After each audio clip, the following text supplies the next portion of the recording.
Hi there again, Kyle Green here to help guide you through how to hold the guitar, how to hold the pick, and how to fret the instrument. So in terms of posture, there are many ways to play. Some people like to play standing up, some people standing down, some people with the classical guitar posture or the traditional posture, which is what we're going to work on today. This is, no matter what style you prefer, you're going to want to know how to play with this posture. So first, we take the curve here between the upper and lower bow, and we're going to set that curve right on our right leg, okay?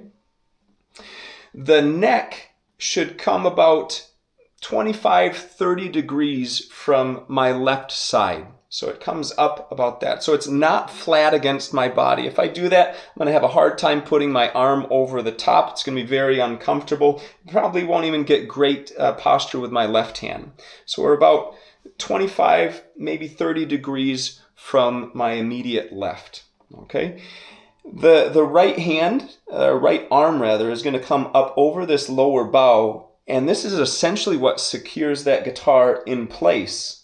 Okay, so I don't need my left hand to hold it. I don't need my right hand to hand it. It is this arm that's holding the guitar snug against my body and making it secure. So as I do fret and move across the neck, I'm free to move across. I'm not stabilizing the guitar with my left hand.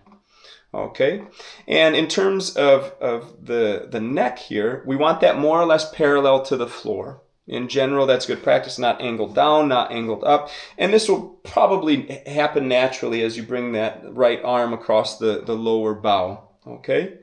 All right, so that's the basic posture there. You want your feet, of course, kind of level on the ground. Ideally, you're playing with a straight back and all of that, because if you get into playing for long periods of time and you're crunched over, you will feel that. So you want to be mindful of that as you're practicing. Okay, so that's the posture for the guitar. Let's talk about the holding the pick here. So in general, I recommend starting with a normal size pick and using a thinner pick to start with. 1 millimeter or less down to even 0.5 millimeter. These are just more forgiving as you're learning to play, learning to strum. You may find as you're learning to play and strum that you're dropping the pick a lot. And a lot of that can be avoided by just starting with a thinner pick. Now, as we advance, I encourage you to maybe experiment with thicker picks. I myself use thicker picks. But like this, it will be much more forgiving and you'll enjoy playing a bit more rather than picking up your guitar pick all the time. Okay, so then how do we hold the pick? We have the axis of the thumb and the axis of the pick. We want those to be perpendicular. So I'm going to take the axis of my thumb and put it perpendicular to the axis of the pick here. And then I'm going to take my index finger and support behind the pick. So I'm squeezing between my thumb and index finger. I'm going to curve or angle my index finger out of the way so as I'm strumming, I'm not hitting the strings with my finger, but only the pick. Okay. There are many variations on this. There are some tremendous guitar players that will play with 2 fingers or just that. But this is by far the tradition between the index and thumb. Okay. So I'm looking to have probably somewhere between 1/4 of an inch and 1/2 inch outside of the thumb here. This is what will strike the instrument. If we have too much, it's going to be really hard to control. So I like anywhere from, right around 1/4 of an inch or so, I would say is a good measure there. As you advance, you may find you like a little less and you're more precise with your picking, so that's easy enough to do. And then in terms of where to pick, you'll find as your arm comes around the lower bow of the guitar, it sits kind of naturally right over top of the sound hole, maybe even the back half of it. This is a good place to play. It's a nice blended sound. You'll find as we play close to the bridge here, the sound is thin and nasally. And as we move forward, it gets a little more round and warm. So back here, right in the middle or back half of the sound hole is a pretty good place to hang out. Now let's talk about the fretting hand. The thumb stays behind the neck, and with this style, it's allowed to come over the top. It may venture behind. That's all fine. Classical guitarists, because they have a different posture, the guitar neck is held up because they have the guitar on the left leg with that stool underneath. It's kind of common practice that their thumb will be hidden behind the neck. So you may read about that or see that taught, but in general, with this style, this posture, the thumb is allowed to come over the back, but its placement is more or less behind the first and second fingers. Okay, we don't want anything way over here or anything way over here or even under here. Okay, that's important. So that's thumb placement. The other fingers we do number. Index finger here is the first finger. The middle finger is the second, ring finger is the third, and pinky is the fourth. This is really important to memorize, okay? So index is the first. And now that we know that, we're going to go ahead and talk about fretting the instrument. So as we fret the instrument, there are a few things to pay attention to.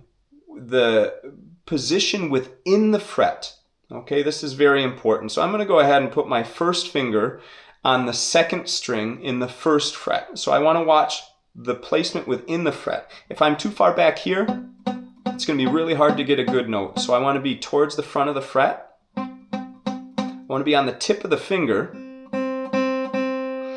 And I need to make sure that I have enough pressure. So in addition to being on the tip of the finger, this kind of happens as a result of being on the tip of the finger, but you want to have good curves.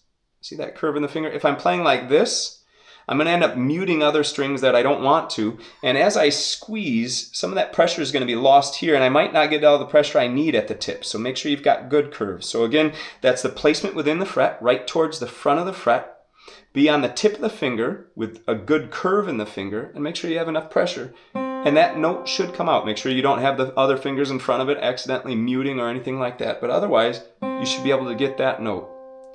So you'll notice there I gave 3 coordinates as we're finding notes. It's the finger being used, it's the string that we're playing, and the fret that we're playing that string on. Okay, so let's try one together. I'm going to go first finger, that's the index, first string, that's the thinnest. Remember, we count the strings from the thinnest down to the thickest would be the 6th. So we're going first string, the thinnest, and the first fret. Okay, so first finger, first string, first fret. Should be here. Confirm you're here. Play that note. You should be able to hear it. If you're not hearing it, check those 3 things or 3 or 4 things. You got to be in the front of the fret on the tip of the finger with a good curve, and make sure you've got enough pressure. And you should hear that note. Let's try one where you take the coordinates and find the note, and we'll confirm it after. So I'm going to give you the coordinates, then I'll ask you to pause the video and then find the note, and then hit play again and confirm you've got the right note. So we're going to take the second finger, place it on the 3rd string, 2nd fret.